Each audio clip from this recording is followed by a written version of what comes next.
नमस्कार, आप देख रहे हैं दैनिक साथी। हरियाणा के रेवाड़ी में सांप्रदायिक सद्भाव एवं शांति नागरिक मंच की ओर से सद्भावना मशाल जुलूस निकाला गया। मकसद था नूह हिंसा के बाद दो समुदायों के बीच बनी खाई को पाटने का। सद्भावना मशाल जुलूस यात्रा शहर के सुभाष पार्क से शुरू होकर मोती चौक पर संपन्न हुई। मंच की ओर से पहले नूह में जाकर मशाल जुलूस यात्रा निकालने के लिए परमिशन मांगी गई थी, लेकिन प्रशासन की ओर से अनुमति नहीं दी गई। इसके चलते शहर में ही मशाल जुलूस यात्रा निकाली गई। अब आपको दिखाते हैं कि प्रबुद्ध नागरिकों ने मशाल जुलूस यात्रा निकालने के बाद क्या कहा।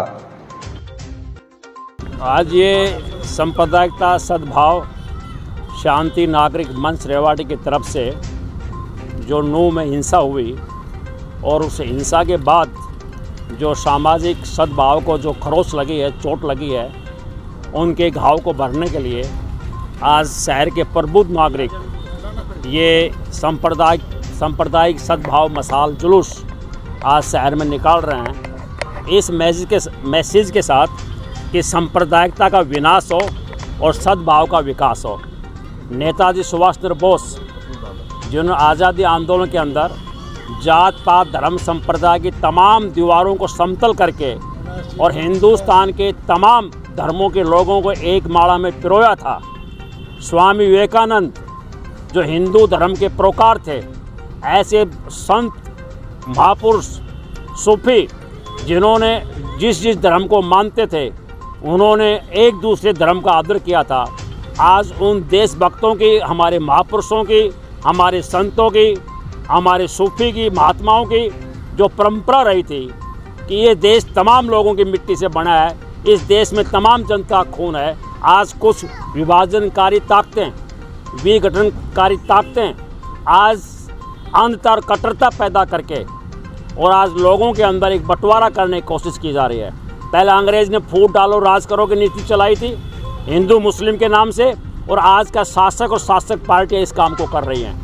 तो आज ये प्रबुद्ध नागरिक आज से नहीं, इनका अनेकों दिन से कैंपेन चल रहा है। और कैंपेन ये चल रहा है कि ये जो सांप्रदायिकता की जो आग भड़काई जा रही है, दंगे कभी होते नहीं, दंगे प्रायोजित होते हैं, दंगे करवाए जाते हैं। जब अंग्रेज़ के ज़माने में देश की जनता ने आज़ादी की लड़ाई लड़ी तो गणेश शंकर विद्यार्थी जो जाना माना एक सामाजिक कार्यकर्ता था, उस गणेश शंकर विद्यार्थी की लाश कई दिन के बाद मिली थी, जो एक जाने माना एक सामाजिक कार्यकर्ता थे। तो इसलिए ये जो सांप्रदायिकता की जो आग, ये शासक पूंजीपति वर्ग, उसकी हित पोषक पार्टियां, विशेष तौर पर भाजपा, जो लोगों को रोजगार नहीं दे सकी, जो महंगाई कम नहीं कर सकी, हमारे घरों के साधारण लड़के उनको धर्म का नशा पिलाकर उनको अंधा बना करके जो उनके हाथों में लठ और तलवार दी जाती है। क्या किसी मंत्री के बच्चे को सांप्रदायिक दंगे में मरते हुए देखा है? मरते हैं हमारे परिवार के लोग, मरते हैं हमारे भाई जो नौकरी करते हैं पुलिस के अंदर।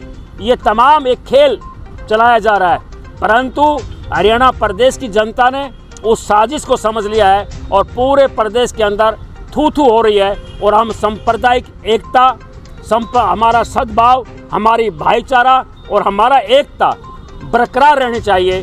तमाम हम देश की जनता और यहाँ रेवाड़ी के लोग ये लेकर के ये मशाल, ये सांप्रदायिकता के कीटाणु को जलाएगी और सद्भाव के विकास को आगे बढ़ाएगी। आज इसलिए ये मशाल जुलूस हम निकाल रहे हैं। जिस तरह से हिंसा फैल रही है, मतलब कोई राजनीति में क्या लगता है? हिंसक दंगे और हिंसा हमेशा ही पॉलिटिशियन से पैट्रोनेज होती है। उनके संरक्षण के बगैर दंगे नहीं हो सकते।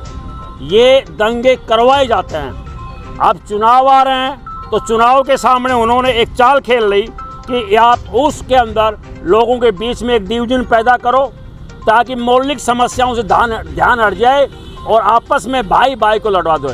ये नूह का इतिहास है। हसन खां मेवाती राणा सांगा के साथ थे, वो उसके सेनापति थे। बाबर ने उनको ऑफर की थी कि आप मेरे पास आओ, आप इसमें आइए आप, और हम मिलकर के लड़ाई लड़ेंगे इस राणा सांगा के खिलाफ, परंतु उन्होंने इनकार कर दिया था।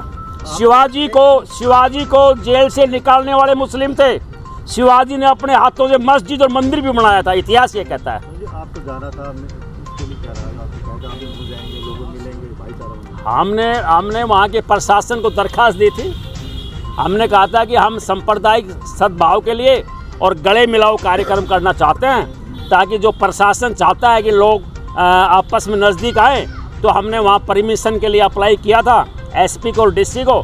तो उस पहले दिन 16 तारीख को हमने जाना था और 15 तारीख को हमारे पास खबर आई कि आप अलाउ नहीं है, आप परमिटेड नहीं है, रेवाड़ी के नागरिक वहाँ आने के लिए अलाउ नहीं करते हम लोग। ये अपने गुड़गांव सांसद की तरफ से बयान आया था कि दोनों तरफ से हिंसा हुई, दोनों तरफ हथियार थे, दोनों। वो मैटर ऑफ इन्वेस्टिगेशन है।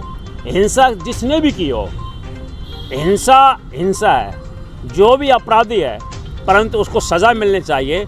परंतु सबसे बड़ा सवाल है इंस्टिगेट करने वाला कौन है। अगर मान लीजिए आप मेरे पास आए और आप आकर के और मुझे गाड़ी देते हैं, बेउद्दी गाड़ी देते हैं, और आप मुझे इस तरह प्रोवोकेट कर रहे हैं कि मैं आपको धक्का मार दूं, तो सवाल है कि ऑफेंडर कौन है जिसने इंस्टिगेट किया है। तो वो एक वो बजरंगी है, बिट्टू बजरंगी है, जो अंदर है अभी, जो कह रहा है कि ससुराल में आ रहा हूँ, जीजा आ रहा है। और एक और भाई है जो गौ रक्षक के नाम से तमाम बात सामने आ चुकी है। तो इंस्टिगेट जो कर रहे हैं, इंस्टिगेट करके और जो ये सिचुएशन जो क्रिएट की है, सबसे पहले उनको जानना चाहिए था। और जब उनके वीडियो वायरल हो गए, प्रशासन को पता है, एसपी छुट्टी पे चला गया, सरकार को पता है, तो उनको प्रोटेक्शन क्यों नहीं दी, ताकि दंगा ना हो, ताकि कोई और कार्यक्रम ना हो। तो सरकार ने ये तमाम इंतजाम क्यों नहीं किए। हमारे अनिल विज कहते हैं कि मुझे 3 घंटे बाद पता लगा। वो कहते हैं मेरे पास, मैं होम मिनिस्टर हूँ, मेरे पास सीआईडी नहीं है। तो तमाम इनपुट होने के बावजूद भी और वो खुले छोड़ दिए हैं। तो इसका मतलब है, मीनिंग देयर बाई, कि सरकार ये चाहती थी कि ये दंगे हों, सरकार ने उसके लिए ये कार्रवाई इंतजाम नहीं किए। आज ये मसाल जुलूस रेवाड़ी के नागरिकों के द्वारा निकाला जा रहा है। ये इस बात का प्रतीक है, जो नूह में जो घटना हुई थी उसको संप्रदाय का विनाश करने का ये प्रतीक के रूप में यहाँ पर मसाल जुलूस निकाला जा रहा है। हम बता दें, ये सरकार जो हमारी वर्तमान सरकार है, इन्होंने ये दंगे फसादी किए हैं। हम शुरू से पढ़ते आए हैं, हिंदू मुस्लिम सिख ईसाई हम सब भाई भाई। आज सरकार हम भाई भाइयों को बांटने का काम कर रही है। सरकार सोचती है कि इन मुद्दों में इनको हिंदू मुस्लिम मुद्दों में फंसा के इनको जो मेन मुद्दे हैं, बेरोजगारी का, महंगाई का, महिलाओं के बढ़ते अत्याचारों को, इनको दूर कर दिया जाए। आज जो हिंसा की जो भड़काई जा रही है, वे उसमें अपनी रोटी सेकने का, मतलब अपने मत प्राप्त करने का वो उसमें काम कर रही है। तो हम ये आज रेवाड़ी के नागरिक मसाल जुलूस निकाल रहे हैं। उसमें हम बता रहे हैं कि सांप्रदायिक का अंत होएगा और सद्भावना का विकास होएगा। हमने जो शुरू से पढ़ा है कि हिंदू मुस्लिम सिख सिखाई हम सब भाई भाई, ये हमेशा कामयाब रहेगा। हम सरकार की ये नीति को नहीं चलने देंगे, आपसी भाईचारे के बंटवारे की नीति को। अखंडता के लिए, सामाजिक सद्भाव के लिए ये रेवाड़ी से एक शांति मार्च निकाला जा रहा है, जो हिंदू मुसलमान सिख ईसाई सब की एकता के लिए है। ये देश संविधान से चलता है और संवैधानिक गतिविधियों को तोड़ा जा रहा है, संविधान के अनुरूप कार्य नहीं हो रहे। उस बात को लेकर के कि यहाँ शांति रहे, सद्भाव रहे, एकता रहे, अखंडता रहे, देश की अखंडता को कायम रखने के लिए रेवाड़ी के जो प्रबुद्ध नागरिक हैं, माताएं हैं, बहनें हैं, वो इस यज्ञ में शामिल हैं। और हम एकता चाहते हैं, किसी प्रकार का मतभेद ना हो। इस तरह से हिंसा फैलना क्या कारण लगता है? मतलब नहीं, ये तो हिंसा फैलना, ये तो करवाई जाती हिंसाएं। और इस प्रकार से पॉलिटिक्स पार्टी अपने मतों के लिए, अपनी सत्ता बनाए रखने के लिए आपस में हिंदू मुस्लिम को लड़ाने का प्रयास करते हैं। अपन रेवाड़ी से काफ़ी हजारों संख्या में गए थे श्रद्धालु, लेकिन उनका कहना है रेवाड़ी में गए थे, तो ये रेवाड़ी से ही मसाल चल रही है। उनका कहना है कि मतलब पुलिस बहुत लेट से आई है। हाँ, अगर होता तो इसमें, अगर समय पर सचेत हो जाते तो ये घटना ही नहीं घटती। इस तरह से